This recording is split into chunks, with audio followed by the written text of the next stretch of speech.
श्री पतंजलि महामुनये नमः।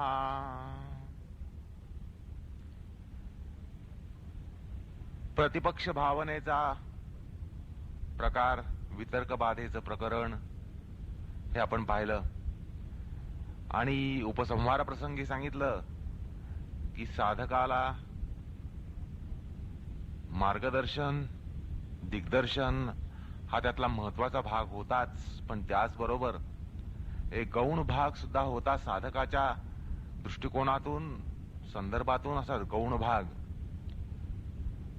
तो म्हणजे यानंतर प्रत्येक यमाची आणि नियमाची सिद्धी किंवा प्रतिष्ठा, ज्याला शास्त्रकारांनी म्हटलंय, अहिंसा प्रतिष्ठा, सत्य प्रतिष्ठा, म्हणजे त्या त्या यमनियमांची सिद्धी, त्याचं फळ यानंतर सूत्रकार सांगणार आहेत.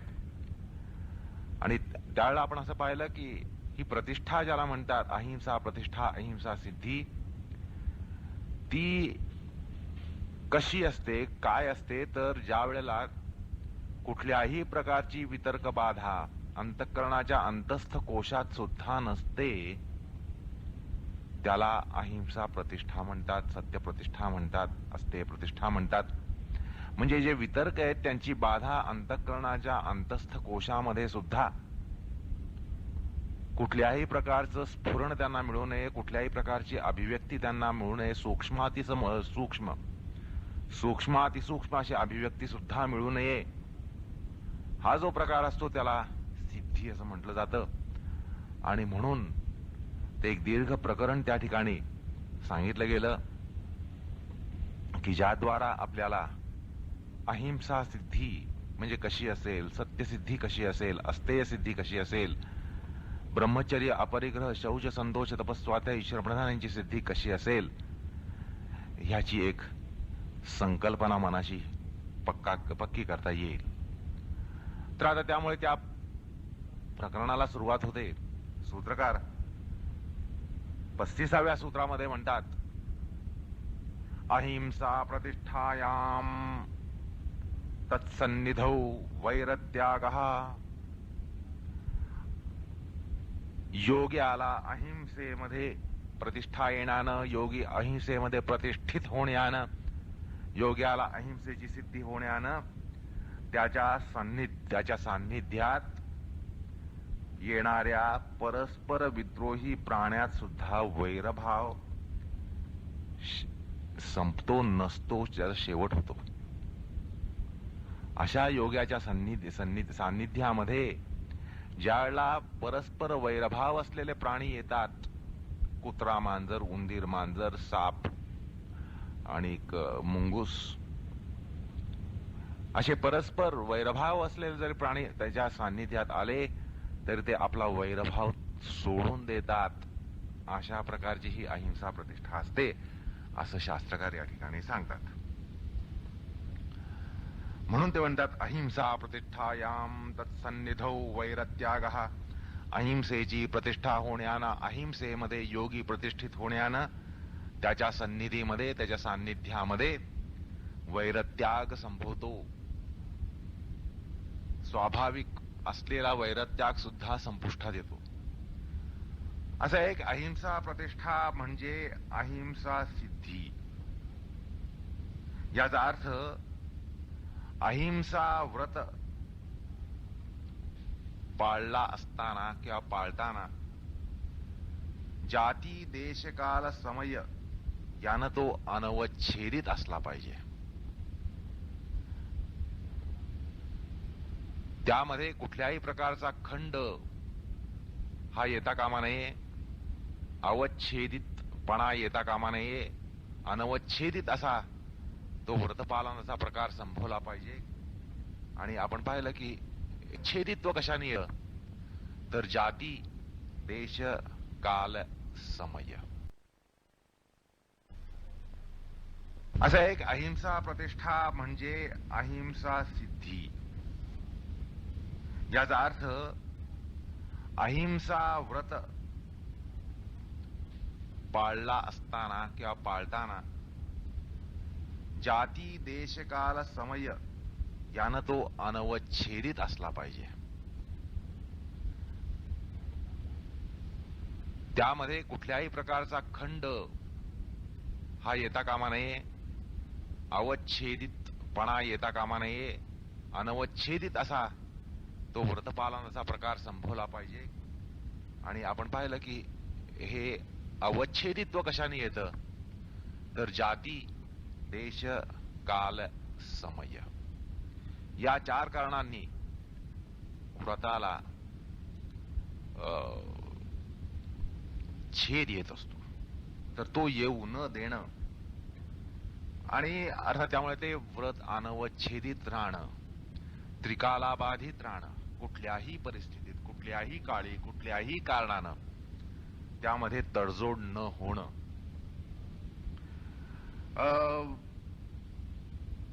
आणि या ठिकाणी साक्षात अशी हिंसा घडू न देणं असा मर्यादित अर्थ मात्र नाहीये. म्हणजे हिंसा नावाचा वितर्क, हिंसा हा जो वितर्क आहे तो प्राप्त होऊ नये, म्हणजे साक्षात हिंसा न होणं, केव्हाही कुठल्याही परिस्थितीत हिंसा न घडवणं किंवा घडू न देणं ही अहिंसा सिद्धी नाहीये. ही अहिंसेमध्ये प्रतिष्ठा नाहीये. तर पूर्वसूत्रामध्ये जे आपण अहिंसादींचे वितर्क पाहिले, त्यांच्या प्रसवाचा क्रम, प्रकार, श्रेणी हे आपण प्रकार पाहिले, त्या ठिकाणी सविस्तर पाहिले. त्यावरून असं म्हणावं लागतं की हिंसारूप वितर्क तो कृत असो, कारित असो, अनुमोदित असो असा प्राप्त न होणं हा पहिला मुद्दा आहे.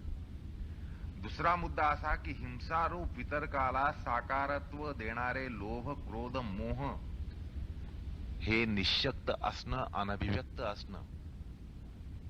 कारण ती त्याची कारण आहेत. वितर्क का उठतात तर आपल्यामध्ये लोभ असतो, क्रोध असतो किंवा मोह असतो. त्यामुळे वितर्काला जागा मिळते, व्रताला छिद्र पडतं.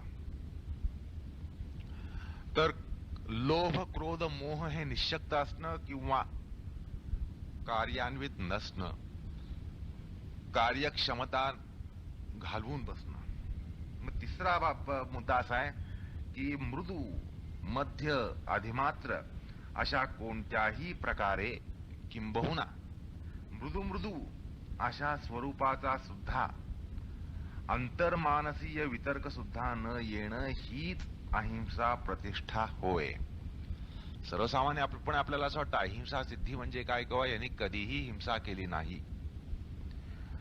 कुठल्याही काळात, कुठल्याही देशात, कुठल्याही परिस्थितीत, कुठल्याही समयामध्ये हिंसा केली नाही म्हणजे आपल्याला वाटतं तो अहिंसा व्रतामध्ये प्रतिष्ठित आहे. पण शास्त्रकार बारकावा सांगतात की केवळ हिंसा न घडणं आणि न करणं हे अहिंसा व्रताचं त्याची परिपूर्ती सांगत नाहीत, त्याची सिद्धी सांगत नाहीत, त्याची प्रतिष्ठा सांगत नाहीत. तर मनाच्या अंतस्थ कोशामध्ये मृदू मृदू मृदू मृदू मृदू स्वरूपाच्या वितर्काची बाधा सुद्धा न होणं, मनामध्ये सुद्धा न येणं, स्वप्नामध्ये सुद्धा न येणं, मनामध्ये सुद्धा हिंसा न घडणं, स्वप्नामध्ये सुद्धा हिंसा न घडणं ही अहिंसा प्रतिष्ठा आहे. थोडक्यात म्हणजे कोणत्याही प्रकारची हिंसात्मक वितर्क बाधा अजिबात न होणं, मनाच्या अंतस्थ कोशात न होणं हीच अहिंसा प्रतिष्ठा ठरते. आता केवळ हिंसा न करणं, तेही अजिबात न करणं आणि त्याचा अतिरेकी उपाय म्हणून अमृत्यू स्नान न करणं, तोंडाला कायम फडकं बांधून राहणं वगैरे प्रकार आपल्याला तपस्वींच्या जीवनामध्ये दिसतात. असे काही तपस्वी आहेत की आपल्या हातून अहिंसा घडू नये म्हणून आमरण अनशन करतात, अन्न पाणी सेवन करत नाहीत. आता व्रताचं पालन करायचंय, महाव्रताचं पालन करायचंय म्हटल्यानंतर आमरण अन्न पाणी सोडून देतात. कारण त्या वाटे सूक्ष्म जंतू या नाशाला प्राप्त होतात, त्यांची हिंसा होते. अन्न पाणी घ्यायचं नाही, तोंडाला फडकं बांधून राहायचं. अशा प्रकाराने काही तपस्वी आपल्याला दिसतात किंवा आपल्याला त्यांची कल्पना असते, पण त्यामुळे अहिंसा सिद्धी काही होत नाही. हे सगळे प्रकार अहिंसा प्रतिष्ठा लागू देत नाहीत. आता अहिंसा या सूत्रामध्ये अहिंसा विषय विवेचन करताना म्हणजे यमसूत्रामध्ये अहिंसेचा विचार करताना आपण सोपपत्तिकतः पाहिलं की अजिबात जीवहानी न करता जीवधारणाच होत नाही. अहिंसा जर अशी पाळायची म्हटली तर अजिबात हिंसा न करता आपली जीवधारणाच होणार नाही. आपल्या जीवधारणेसाठी आपण अन्न पाणी फळ या गोष्टींचं सेवन करणार आहोत. श्वास घेणार श्वास घेणार म्हटल्यानंतर प्रत्येक श्वासागणिक अनेक सूक्ष्म सूक्ष्म जीवजंतू हे आपल्या श्वासाबरोबर आत येतात आणि नष्ट होतात. आपण श्वास घेतो म्हणजे अनेक सूक्ष्म जीवजंतू यांना गतप्राण केलं जातं. असं आहे की जीवो जीवस्य जीवनम हा जो सिद्धांत आहे, जीवशास्त्राचा सिद्धांत आहे, तो अनुल्लंघनीय आहे. त्याचं उल्लंघन होऊ शकत नाही. तुम्ही तुमची जीवधारणा करायची म्हटल्यानंतर तुम्ही हिंसा करताच. अन्न पाणी हवा ह्या तर गोष्टी तुमच्या जीवनधारणेला आवश्यक आहेत. असं म्हटल्यानंतर त्यांचं ज्यावेळेला सेवन होतं त्यावेळेला हिंसाही होतेच असं दिसतं. आणि हा जो जीवशास्त्रीय नियम आहे हा आर्ष ऋषींना अनादी काळापासून माहिती होता. महाभारतामधलं वचन या ठिकाणी आठवतं, शांती पर्वामधलं त्यातला 15वा अध्याय 24, 25, 26 असे 3 श्लोक आहेत, फार लक्षणीय आहेत. त्या ठिकाणी ऋषी म्हणतात विनावधम न कुर्वन्ति तापसाः प्राणयापनम. तापसी जरी असला तरी त्याला विनावधम विना हिंसा प्राणधारण करता येतच नाही.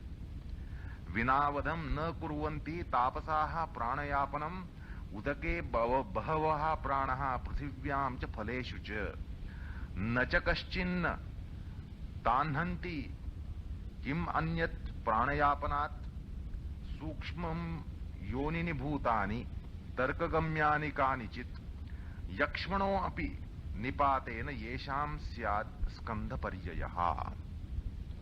महाभारतामध्ये सांगितलंय की हिंसेशिवाय तपस्याचा सुद्धा निर्वाह होत नसतो, प्राणधारणच होत नसतं. कारण पृथ्वी जल फूल फल यामध्ये अनेक जीव वास्तव्य करतात. असा कोणी तपस्वी त्रैलोक्यात तुम्हाला सापडणार नाही की कुठलीही हत्या न करता तो फल फूल जलादींचं सेवन करू शकेल. कारण ही हिंसा जीवननिर्वाहासाठीच घडत असते. त्यामुळे हिंसा कालत्रही न करणं ही अहिंसा प्रतिष्ठा होऊच शकत नाही. कारण ती संभवूच शकत नाही. आलं का लक्षात? ती संभवूच शकत नाही. बर, प्राणधारणेमध्ये हिंसा अटळ आहे असं मानून प्राणधारण न करणं सुद्धा अहिंसेला सिद्ध करू शकत नाही. कारण तुम्ही तर स्वतःचीच हिंसा करताय. आलं का लक्षात? कारण प्राणधारणेचा त्याग ही प्रत्यक्ष हिंसाच आहे. एकंदरीत अहिंसा प्रतिष्ठा हा प्रकार वेगळाच आहे. हिंसा न करणं ही अहिंसा प्रतिष्ठा नाहीये. आपण जेव्हा जल अन्न पाणी यांचं सेवन करतो आणि यांचं सेवन करताना एक लक्षात घ्या, यामध्ये वितर्क बाधा असतेच का? वितर्क बाधेशिवाय आपण अन्न पाणी सेवन करतो. आपण जलपान करताना त्यातल्या सूक्ष्म कीटाणूंना मी गतप्राण करण्यासाठी हा पाण्याचा घोट घेत आहे अशी धारणा असते का? नसते. फळाचा भोग घेताना पाण्याचा घोट घेताना आपण काही क्रोधमूलक त्यामध्ये प्रवर्तन करतोच असं नाही, किंवा लोभमूलकतेनं प्रवर्तन करतो असंही नाही, किंवा मोहातून प्रवर्तन करतो असंही नाही. अर्थात या सगळ्या प्रश्नांना नकारात्मक उत्तर हे येत असतं. आणि हे ते व्यापार प्राणधारणेला मर्यादित असतील तर ती हिंसा ठरणार नाही, ती हिंसा होणार नाही. अर्थात ज्या योग्यामध्ये अहिंसा प्रतिष्ठा झाली आहे तो जीवनधारणेपेक्षा अधिक जल अन्न पाणी यांचं सेवन करणार नाही, अतिरिक्त सेवन करणार नाही. आणि अशा जलपानादी सेवनामध्ये सुद्धा, भक्षणामध्ये सुद्धा तो लोभ क्रोध मोह यांच्यापैकी एकाचं किंवा एकाधिकांचं अजिबात त्या ठिकाणी अन्वय नसतानाच प्रवृत्त होईल. योगी हा राग आलेला असताना जेवणार नाही, मोह झालेला असताना जेवणार नाही, लोभ असताना जेवणार नाही, त्याची बाधा असताना तो जेवणार नाही, खाणार नाही. हा एक या ठिकाणी आहार विषयक योग्याच्या संदर्भातला नियम या ठिकाणी लक्षात येतो. आणि म्हणूनच एकूण सूत्रकारांनी यमनियम आणि त्यांच्या वैयक्तिक प्रतिष्ठा हे सांगण्यासाठी त्यांच्या बाधांचं मनोविज्ञान स्पष्टपणे मांडलेलं आहे. सूत्रकारांनी त्या वितर्क बाधांचं मनोविज्ञान हे त्या ठिकाणी आपल्याला सांगितलेलं आहे. आणि त्या मनोविज्ञानाला अनुसरूनच अहिंसादींची प्रतिष्ठा म्हणजे काय याचा अर्थ निर्णय करणं हे शास्त्रोचित ठरणार आहे. भाष्यकारांनी या वितर्क बाधेचे मनोवैज्ञानिक विश्लेषण आणि यमनियमातला त्यांचा जय किंवा सिद्धी यांचा स्पष्ट संबंध प्रस्थापित करताना म्हटलंय, प्रतिपक्ष भावना हेतोर्हेर्या वितर्का यदा स्युः अप्रसवधर्माणस्तदा तत्कृतम् ऐश्वर्यं योगिनः सिद्धिसूचकं भवति तद्यथा अहिंसा प्रतिष्ठायां तत्सन्निधौ वैरत्यागः. लक्षात. भाष्यकार म्हणतात, प्रतिपक्ष भावना हेतोर्हेर्या वितर्का यदा अस्य स्युः अप्रसवधर्माणस्तदा तत्कृतम् ऐश्वर्यं योगिनः सिद्धिसूचकं भवति.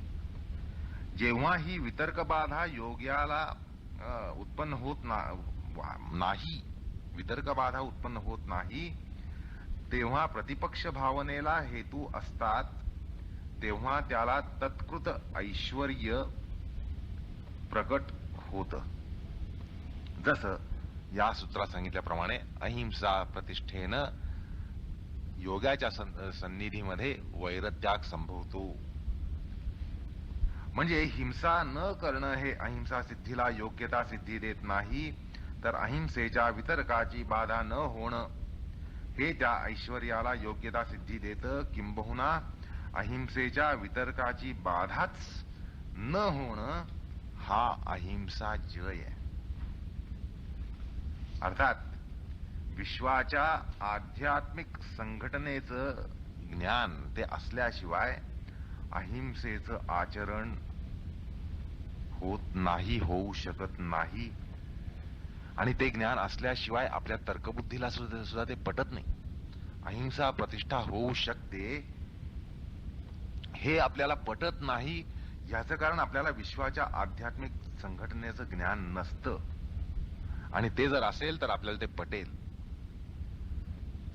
असं पहा की आपण पूर्वी पाहिलंच की जल अन्न फळ वगैरे या सेवन करण्यामागे किंवा करण्यामध्ये कुठल्याही प्रकारची हिंसा संभवत नाही असं म्हणता येत नाही, दुरान्वयानं सुद्धा म्हणता येत नाही.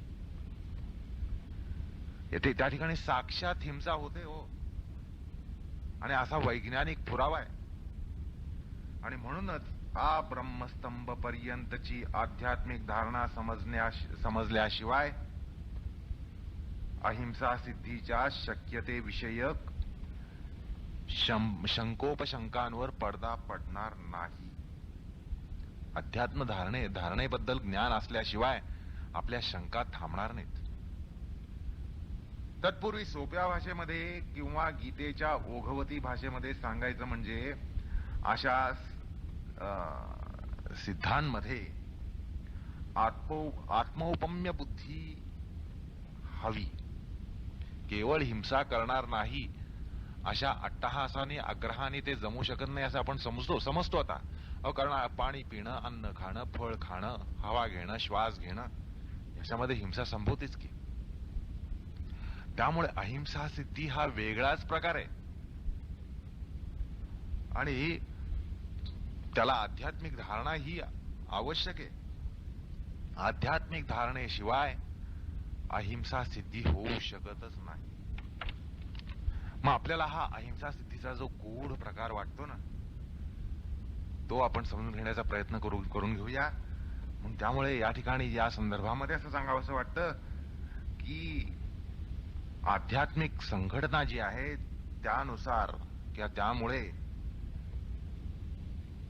योग्यामध्ये ज्ञानामध्ये एक धारणा येते, त्याला म्हणतात आत्मौपम्य दृष्टी. भगवद्गीतेतला श्लोक आहे तो 6व्या अध्यायातला आहे, 31वा श्लोक आहे. सर्वभूत स्थितम यो माम भजति एकत्वमास्थितः सर्वथा वर्तमानो अपि स योगी मयि वर्तते. किंवा आणखीन एक श्लोक या ठिकाणी लागू पडतो.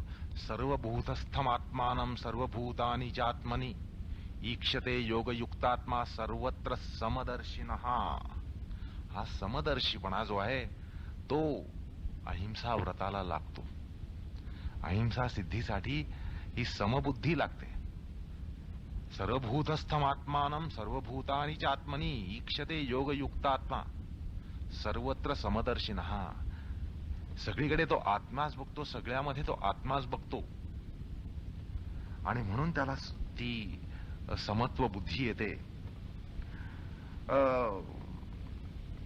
भगवंतानी अनेका ठिकाणी ही धारणा असलेला योगी दाखवून दिलाय, ज्ञानी दाखवून दिलाय.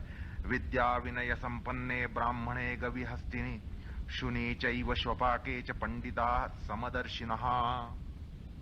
5व्या अध्यायातला 18वा श्लोक आहे. पंडिता समदर्शिनः. हा समदर्शी जो आहे तो विद्या विनय संपन्न ब्राह्मण असो, गाय असो, हत्ती असो, कुत्रा असो किंवा चांडाळ असो, तो त्या ठिकाणी आत्माच बघतो. सगळ्यामध्ये आत्मा आहे. त्यामुळे आत्मा जर बघितला तर तो ब्राह्मण राहत नाही, विद्या विनय संपन्न ब्राह्मण राहत नाही किंवा चांडाळ राहत नाही, कुत्रा राहत नाही, गाय राहत नाही, हत्ती राहत नाही, राहतो फक्त आत्माच. आणि ही आत्मौपम्य दृष्टी या ठिकाणी अत्यंत महत्वाची आहे. आणि अध्यात्मामध्ये वैर न करणं हा आदर्शवाद नसतो, तर वैराला जागा नसते ही वस्तुस्थिती असते. हे विधान लक्षात घ्या. अध्यात्मामध्ये वैर न करणं हा आदर्शवाद नसतो. आपल्याला वाटतं हे तत्वज्ञानामध्ये आदर्शवाद सांगितला जातो, धर्मामध्ये सांगितला जातो वैर करू नका, वैर धरू नका. वैर न करणं हा आदर्शवाद नसतो अध्यात्मामध्ये, तर वैराला जागा नसणं ही वस्तुस्थिती असते. सगळीकडे जर आत्मभाव असेल, आत्मौपम्य दृष्टी असेल, तर तुम्ही कोणाशी वैर धरणार? तुम्ही कोणाशी वैर धरणार? वैर धरायला 2 गोष्टी पाहिजेत.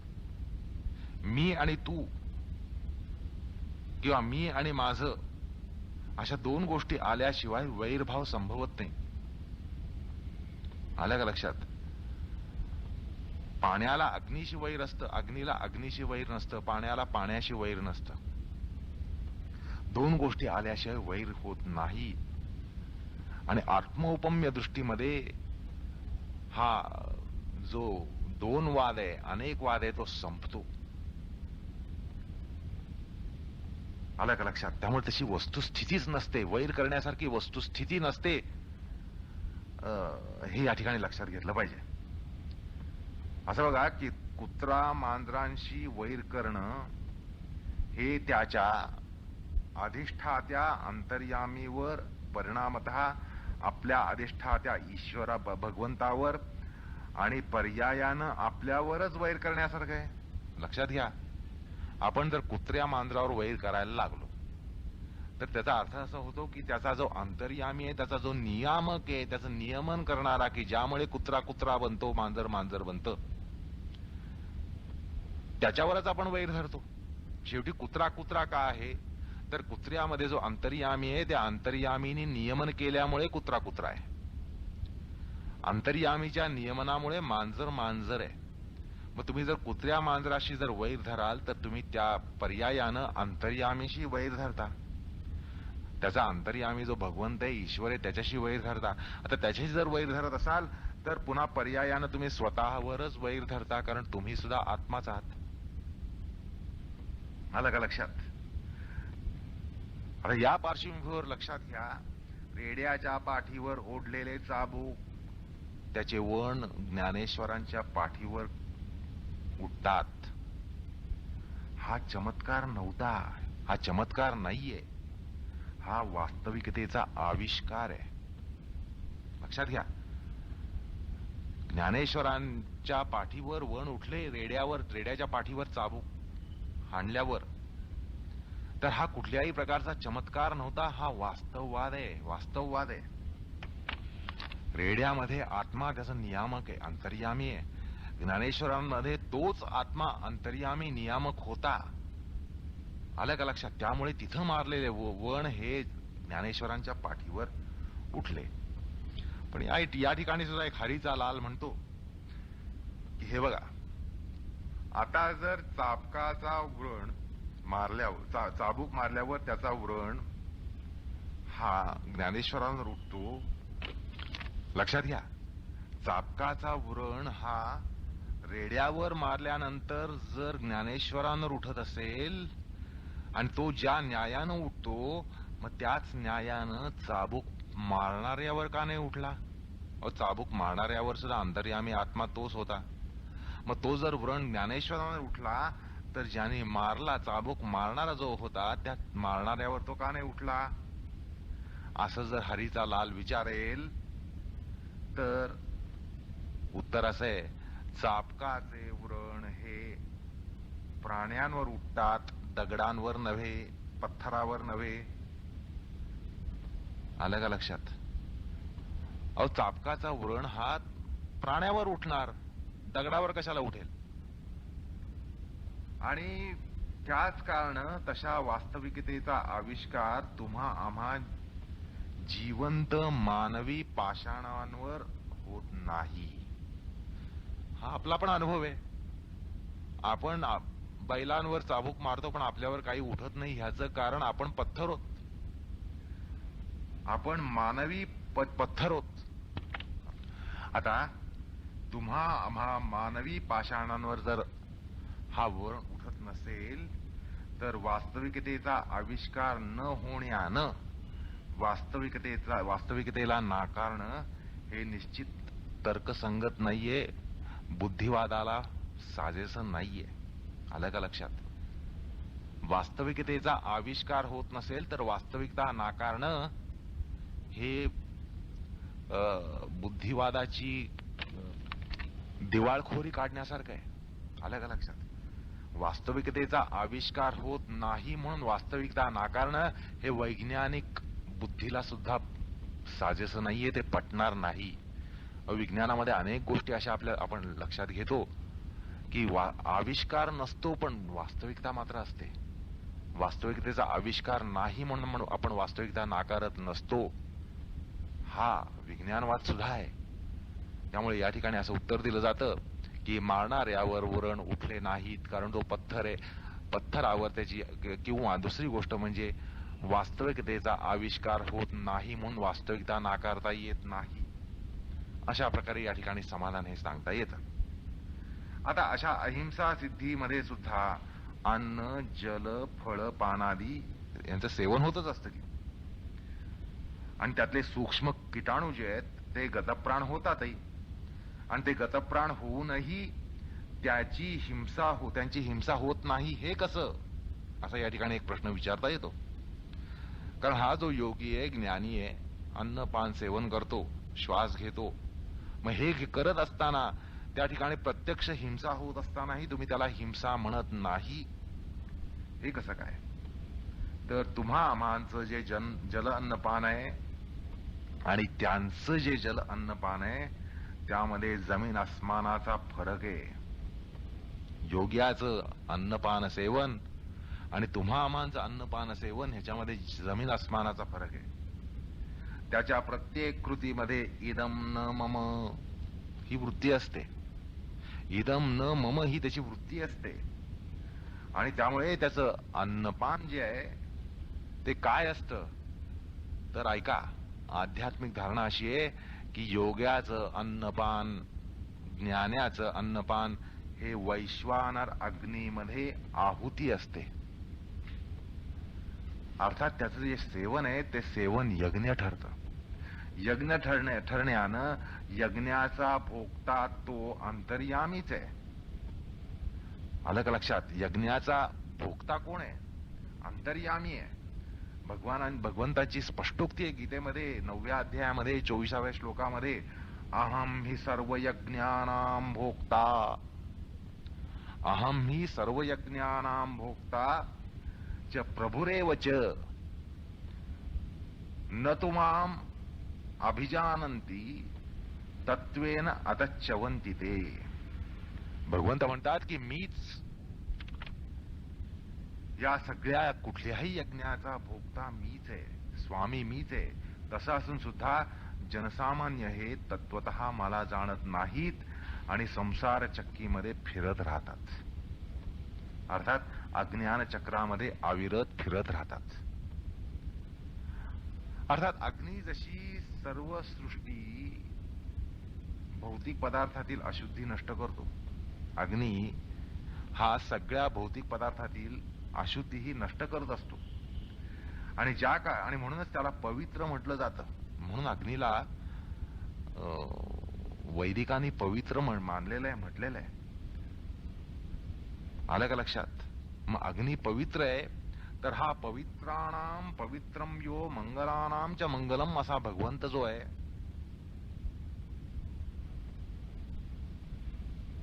त्याच्या प्रित्यर्थ, त्याच्या कैंकर्य रूपत्वानं, त्याच्या आज्ञेनं, भगवदाज्ञा भगवत अर्थम भगवत कैंकर्य रूपम भगवत प्रित्यर्थम असं जर अन्नपानांचं सेवन होत असेल तर त्या जल अन्नपानामध्ये होणार पाप भक्ताच्या माथीच मारेल हे म्हणणं कोणता धैर्यधर करेल? जरी त्यात पाप आहे असं तुम्ही म्हटलं तरी त्या पापाचा वाटेकरी भगवंत आहे, जो पवित्राणाम पवित्रम यो मंगलानाम च मंगलम असा परम पवित्र परम मंगल असा जो आहे त्याच्यावर कुठल्या पापाचा डाग पडणार आहे? अर्थात पापाचा डागच पडत नसतो.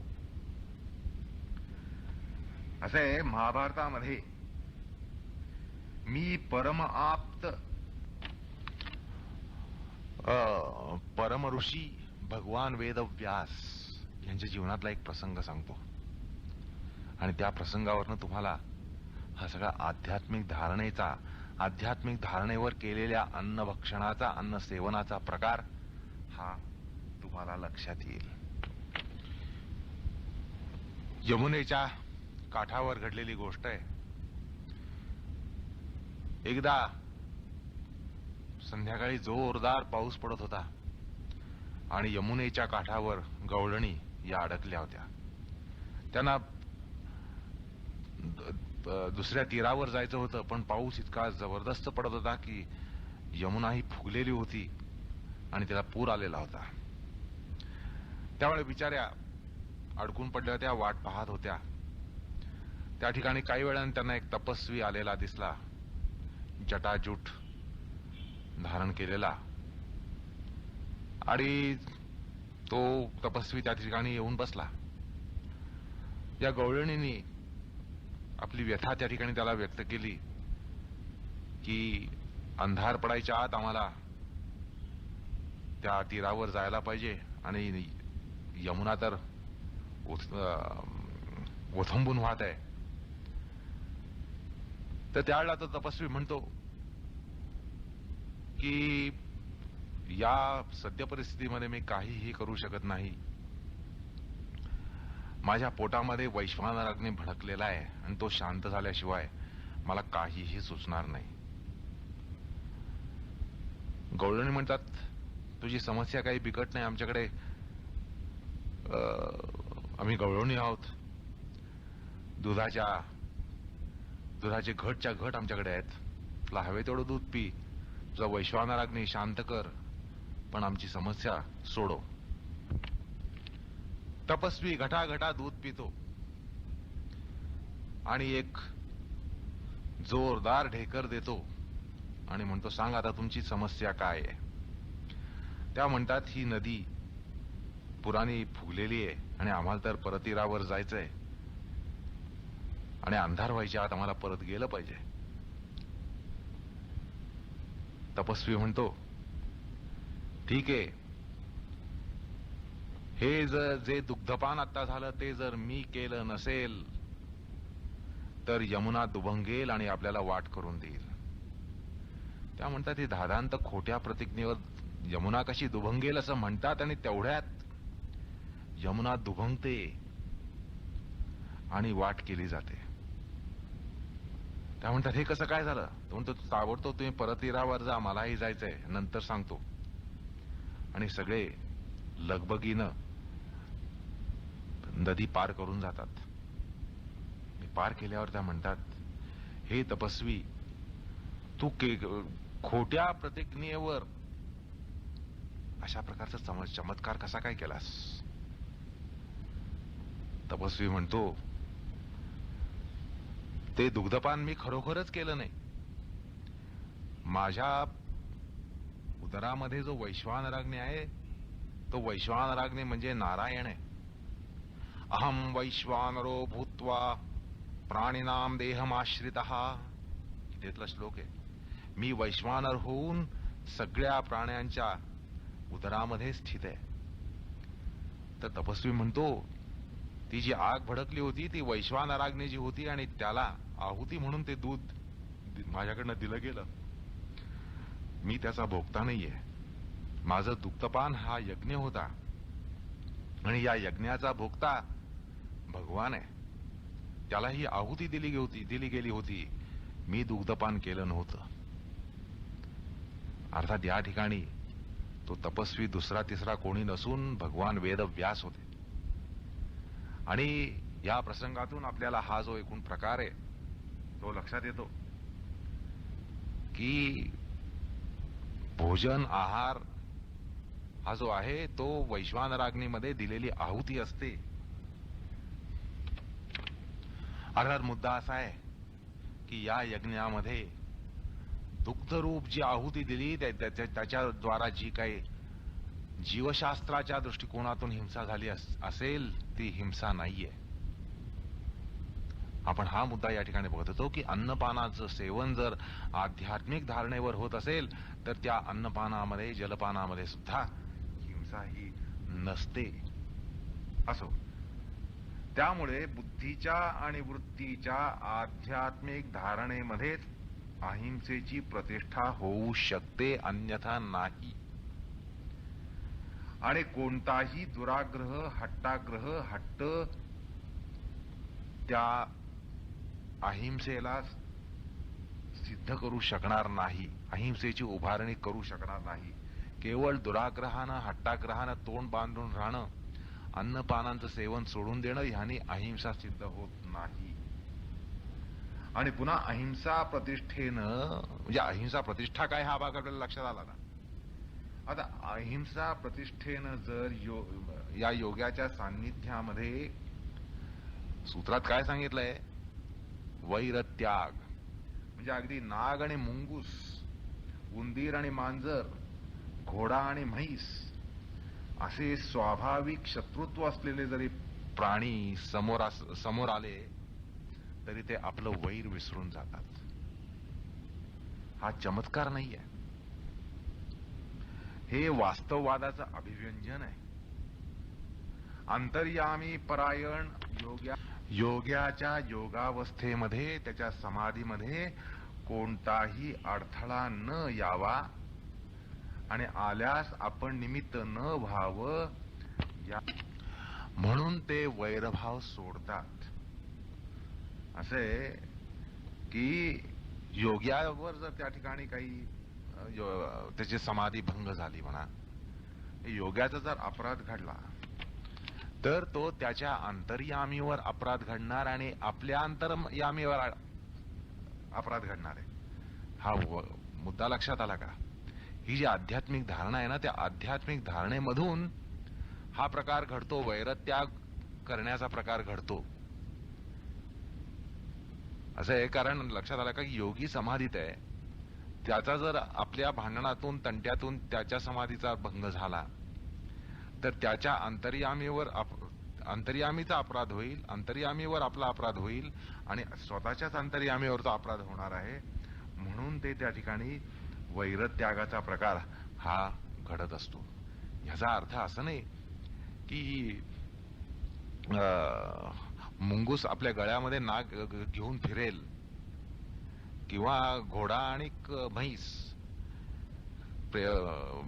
एकमेकाच्या खांद्यावर हात टाकून चालत जातील.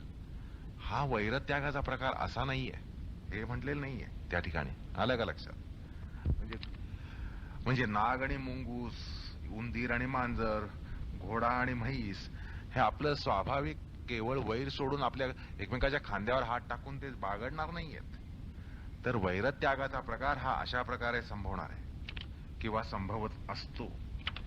अर्थात शेवटी आपल्याच अंतर्यामीवर अपराध असतो. समजा ते भांडत राहिले तर योग्याची समाधी जर भंग पावली तर योग्यावर अपराध नसून तो योगाच्या अंतर्यामीवर आणि मग पर्यायानं आपल्याच अंतर्यामीवर अपराध घडत असतो. आणि म्हणून ते परस्पर वैरानं माजणारं जे रण आहे ते घडू देत नाहीत. आणि हा सगळा प्रकार का घडतो? योगक्षेमम वहाम्यहम. योग्याचं योगक्षेम हे समाधीवर आहे, समाधीमध्ये, आणि ते रक्षण करणं हे भगवंताचं त्या ठिकाणी कर्तव्य आहे, त्याची प्रतिज्ञा आहे. आणि या भगवत वचनाचा आविष्कार या ठिकाणी असतो. चमत्कार कुठलाही नाहीये ह्यात.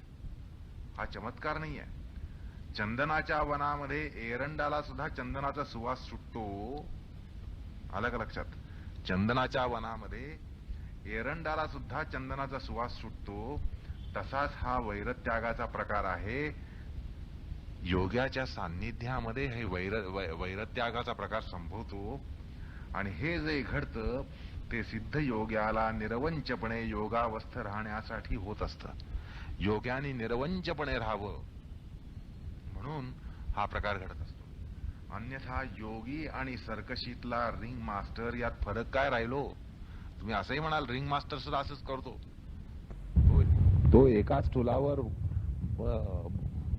म्हशीला आणि घोड्याला बसवेल, मुंगुसाला आणि नागाला प्रेमाचे चाळे करायला लावेल. आता रिंग मास्टरही करवेल. मग रिंग मास्टर आणि योगी यात फरक काय आहे तो या ठिकाणी लक्षात घ्या. या ठिकाणी आध्यात्मिक धारणा आहे. एकंदरीत अशी निर्मळ अहिंसा सिद्धी जनसंपर्क आणि लोकसंपर्कामध्ये फलद्रूप होईल असं किती जरी कल्पनाशक्तीला ताणलं तरी म्हणता येणार नाही. आलं का लक्षात? जनसंपर्कामध्ये हा प्रकार किती जरी तुम्ही कल्पनाशक्ती ताणली तरी हा संभवणार नाही. आणि एक म्हणून यालाच आध्यात्मिक धारणा महत्वाची असते. गीतेच्या भाषेत सांगायचं म्हणजे यासाठी काय लागतं? गीतेने म्हटलेलं असं होत असतं. काय होत असतं?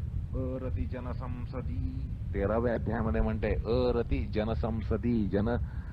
त्याला जनामध्ये रथ होण्यामध्ये आनंद नसतो, तो अरत असतो. किंवा अनभिष्वंग पुत्रदार ग्रहादिषु, त्याच अध्यायात 9व्या श्लोकात म्हणते अनभिष्वंग पुत्रदार ग्रहादिषु किंवा अनिकेतः.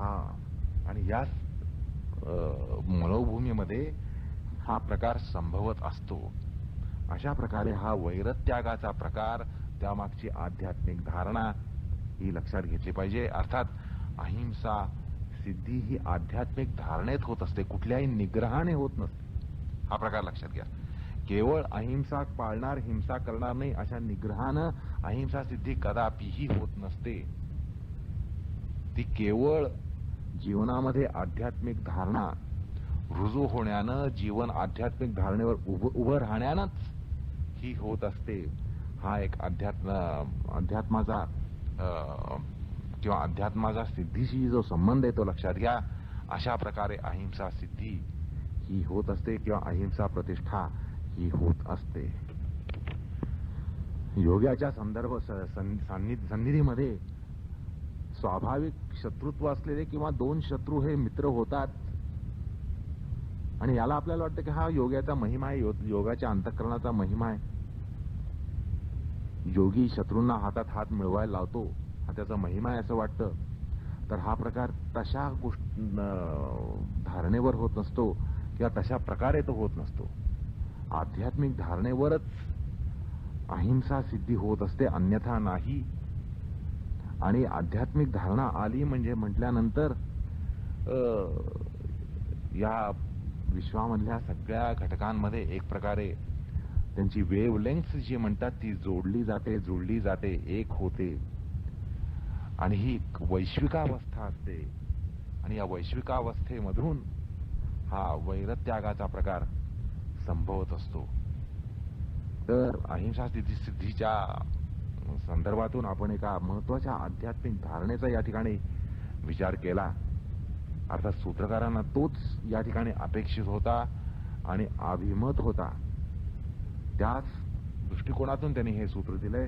अशा प्रकारे अहिंसा प्रतिष्ठा, अहिंसा सिद्धी ह्याचा आपण विचार केला. आणि यामागे कारण कसं असतं तर कुठल्याही प्रकारची वितर्क बाधा, कृत असो, कारित असो, अनुमोदित असो, मृदू असो, मध्यम असो, अधिमात्र असो, लोभपूर्वक, क्रोधपूर्वक, मोहपूर्वक अशा कशाही प्रकारची वितर्क बाधा ही होता कामा नाहीये. आणि तीही अंतःकरणाच्या कुठल्याही अंतस्थ कप्प्यामध्ये होता कामा नाहीये. ही अहिंसा सिद्धी असते. म्हणजे अहिंसा सिद्धी ज्याला झाली तो योगीच आहे आणि योग्यालाच ती होते. हे सुद्धा या ठिकाणी आपण ही खूणगाठ पक्की बांधली पाहिजे. ज्याला अहिंसा सिद्धी झाली तो योगी नाही आणि योगी असूनही अहिंसा सिद्धी नाही असं होऊ शकत नाही. परमोच्च श्रेणीचा योगी आणि अहिंसा सिद्ध हा एकच असतो असेही या ठिकाणी लक्षात येतं. अशा प्रकारे आपण या 35व्या सूत्राचा विचार या ठिकाणी संपवतो. यानंतर आपण 36व्या सूत्राकडे म्हणजे सत्य प्रतिष्ठेकडे वळणार आहोत. पण तो प्रकार पुढल्या प्रसंगी. कृष्णार्पणमस्तु.